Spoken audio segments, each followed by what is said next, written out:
Welcome to the Human Capital Innovations Podcast. We're your source for personal, professional, and organizational growth and development, where we share original research, explore industry trends, and interview executives and thought leaders from across the globe.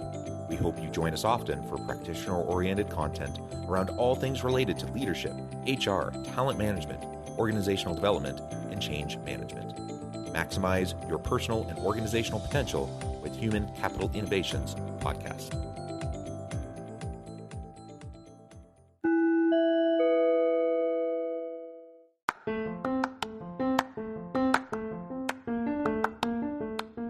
Do you enjoy the Human Capital Innovations Podcast? Enjoy ad-free listening by going to the Patreon page, and please consider contributing even at the producer or sponsorship level. And please leave a review. Thank you for your support.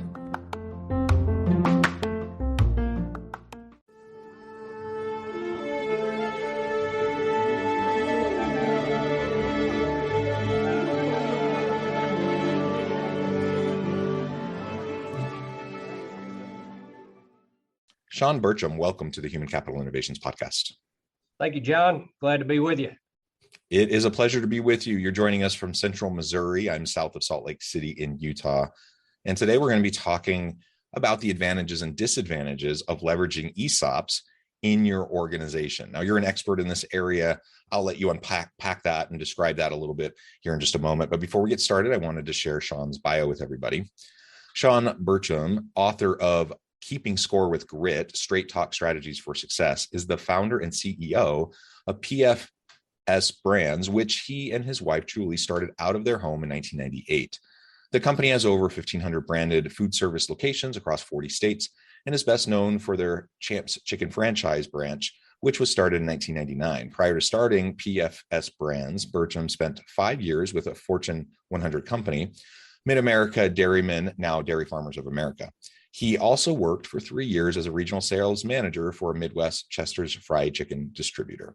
And again, today we're going to be talking about ESOPs, which will be a fun conversation. I think it'll be a bit of a technical conversation, but a really important one for my listeners. But before we go there, anything else about yourself, your background that you would like to share with me or my listeners? Nope, nothing on the background. I'll try to keep it at a 40,000 foot level, and we'll try to stay out of the technical weeds so we don't get too deep in the ESOP minutia, if you will. Just enough to have a healthy understanding of the power and perhaps a healthy fear of the potential problems and how we can apply it. I think that'll be super helpful. All right, so let's start. There are many listening who I'm sure are familiar with the term ESOP. Some who this might be a new term for them. So can you describe that for us? What does ESOP stand for? Why is it important? And how common are they? Yeah, so ESOP stands for Employee Stock Ownership Plan. And ESOP at a very high level, think of a 401k as a qualified retirement plan. So ESOPs in general are another form of a qualified retirement plan that ultimately transfers the shares and the ownership of the company to the employees. So that's a very high level. It's structured very similar to a 401k in the way it's regulated by ERISA and those types of things. So that's really high level what ESOP stands for. It is a way to transfer the ownership of the company to all of the employees that work for the company. Yeah, that's fantastic. And you used another acronym that maybe people aren't familiar with, ERISA. Can you just describe that really quickly and why that is relevant?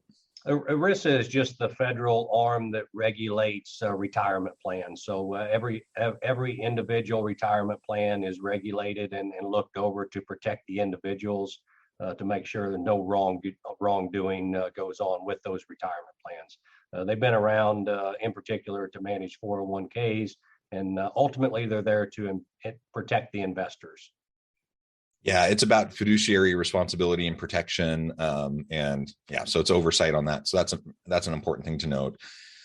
All right, so how about this idea of how common they are and how much they're being implemented in organizations? I first became familiar with the term, 20 plus years ago, probably about 23, 24 years ago, when I was a factory worker and they were rolling out an ESOP plan. And at the time, that was brand new to me, and I had never heard of it before. And since then, I've heard more and more organizations doing something like this. What is your experience, and how common are they?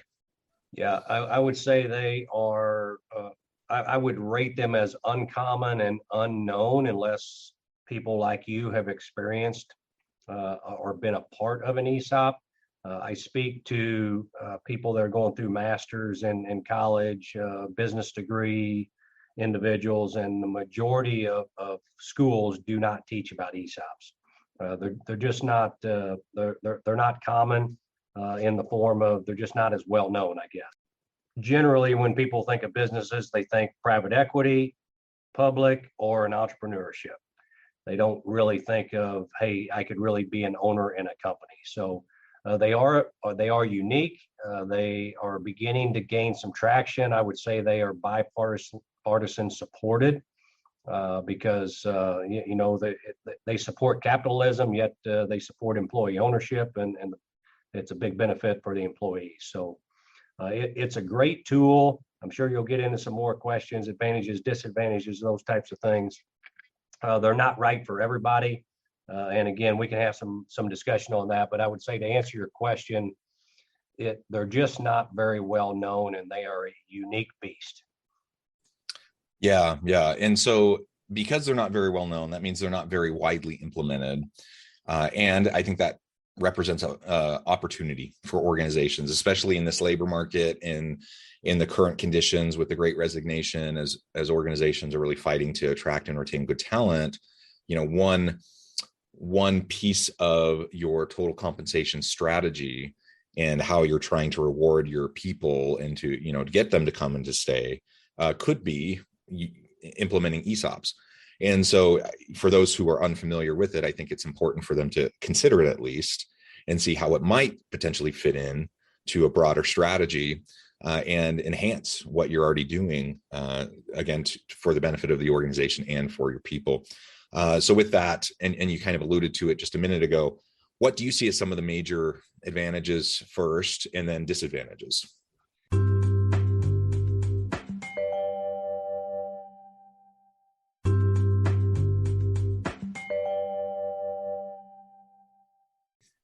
Yeah, I think to your point, you're beginning to see, and anybody that studies the workforce and the aging workforce that we have, we know we have a lot of baby boomers and a lot of baby boomer entrepreneurs that are looking for exit strategies. So that was not necessarily me, but a good reason to potentially start an ESOP is that you've got a company, you want to do the best thing for your employees and your community, and you want to protect them, and you don't necessarily have an interest in selling out to private equity or a big public company, not knowing what's going to happen to your employees.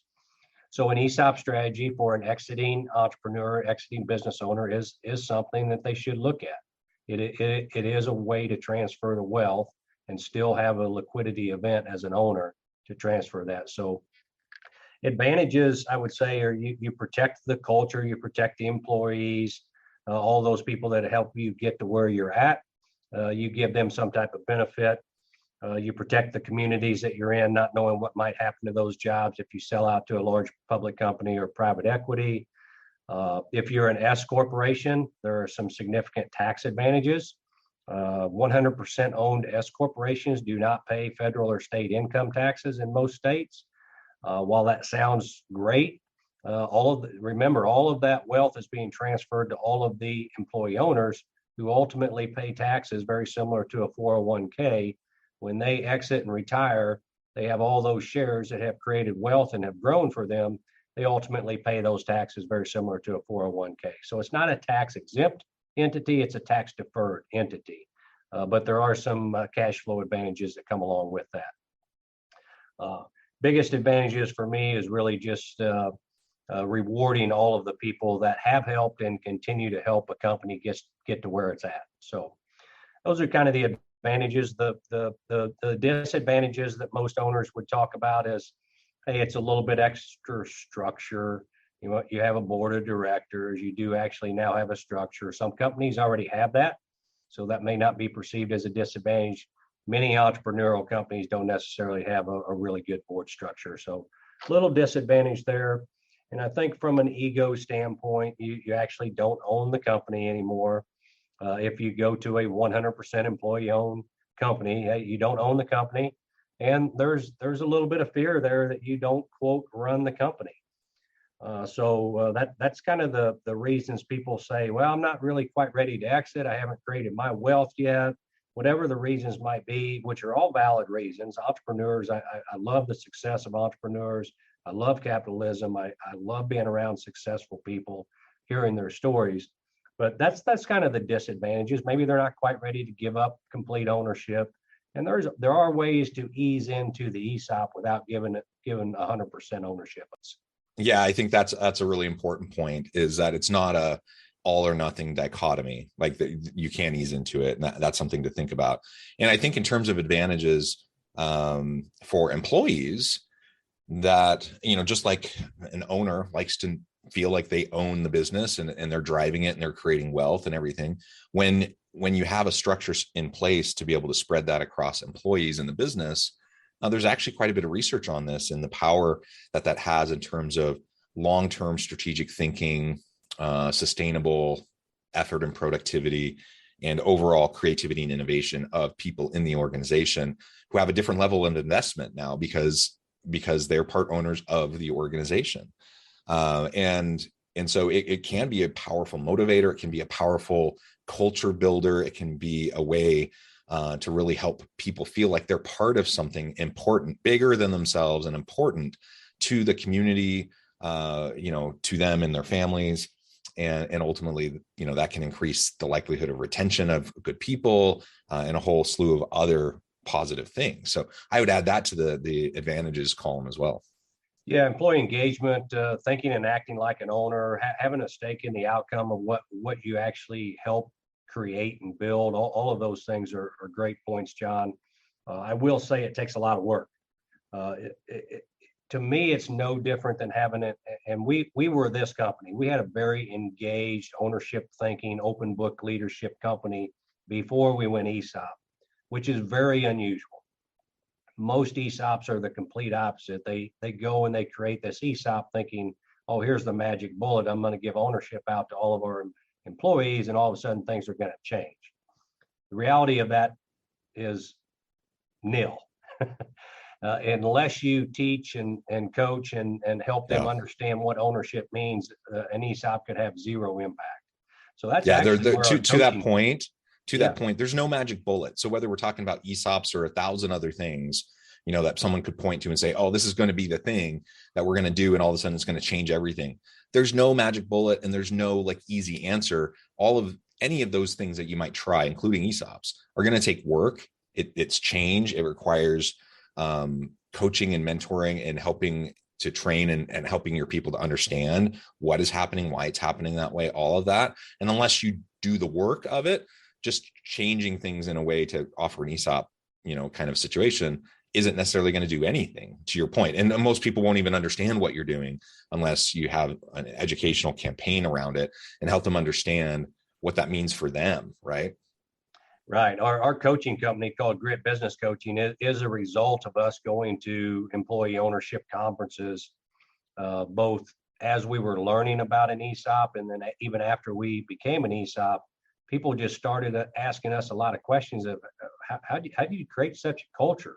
And we already had that. So people kept asking these questions, and we thought, man, we've got something kind of special here. So we created a coaching company as one of our, it's owned mostly by the ESOP.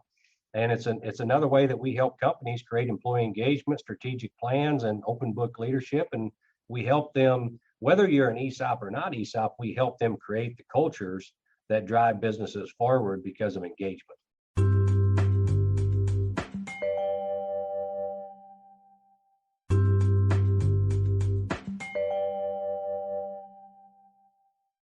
Yeah, excellent points.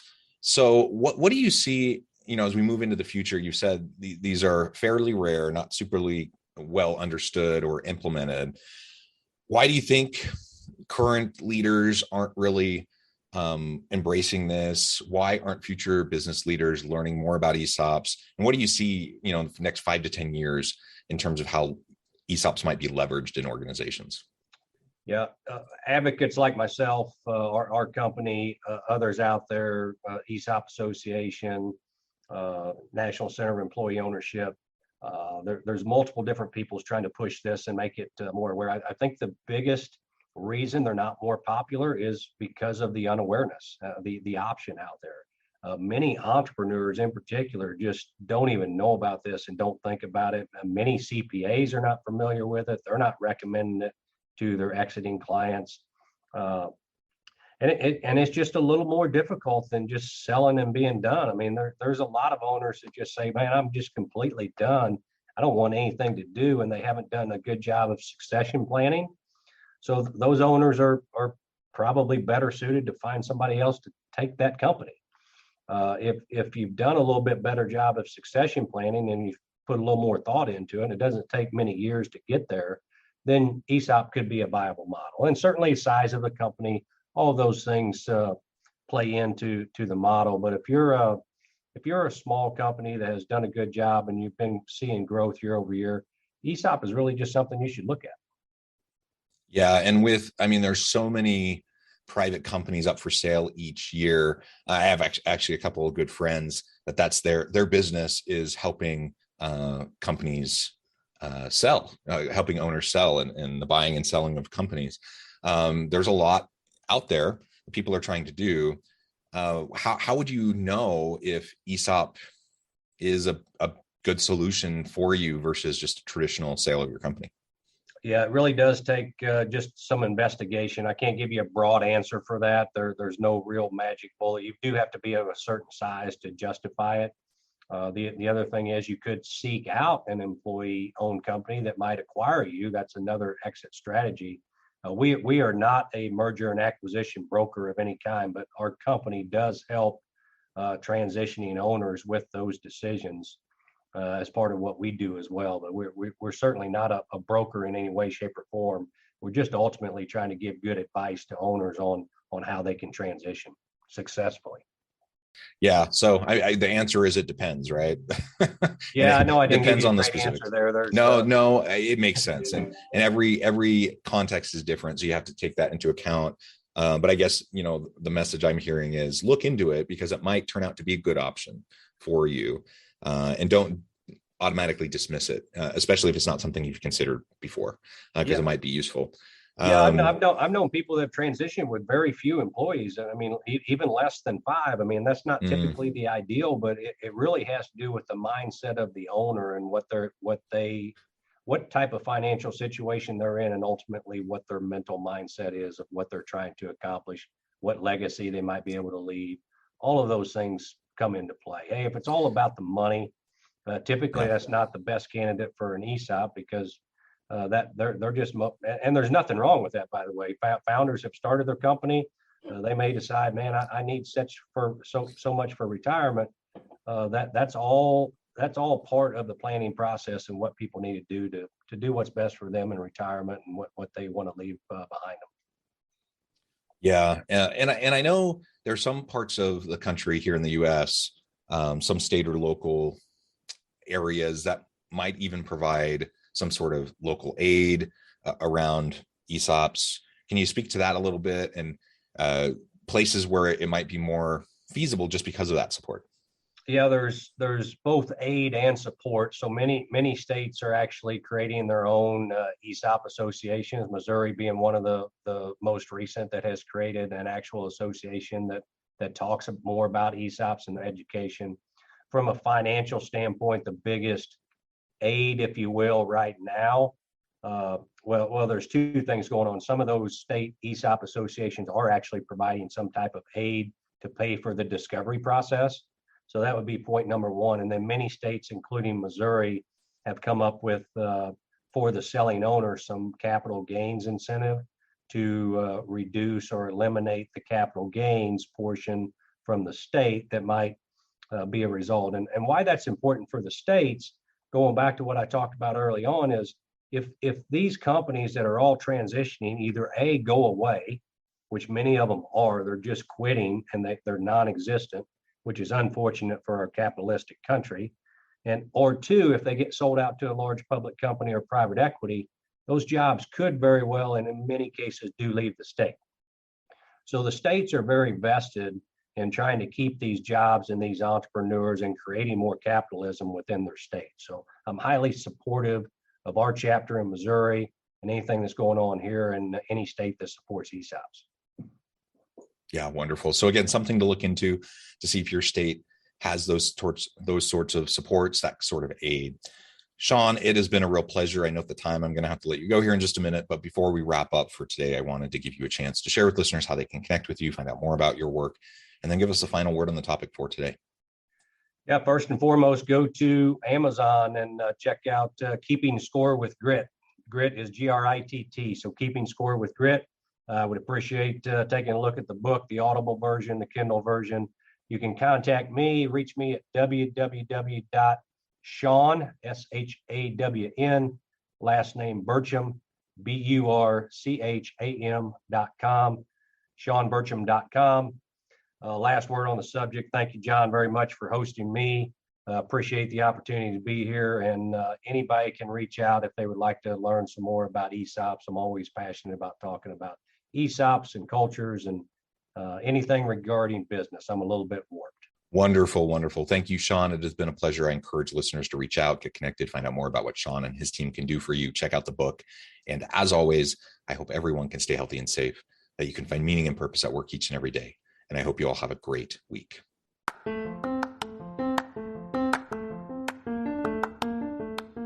you enjoy the Human Capital Innovations podcast? Enjoy ad-free listening by going to the Patreon page. And please consider contributing even at the producer or sponsorship level. And please leave a review. Thank you for your support.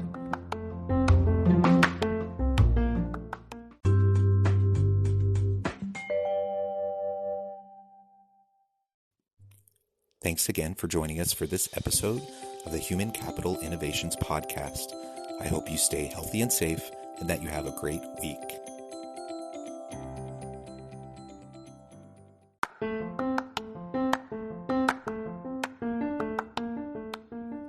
Welcome to the Human Capital Innovations Podcast.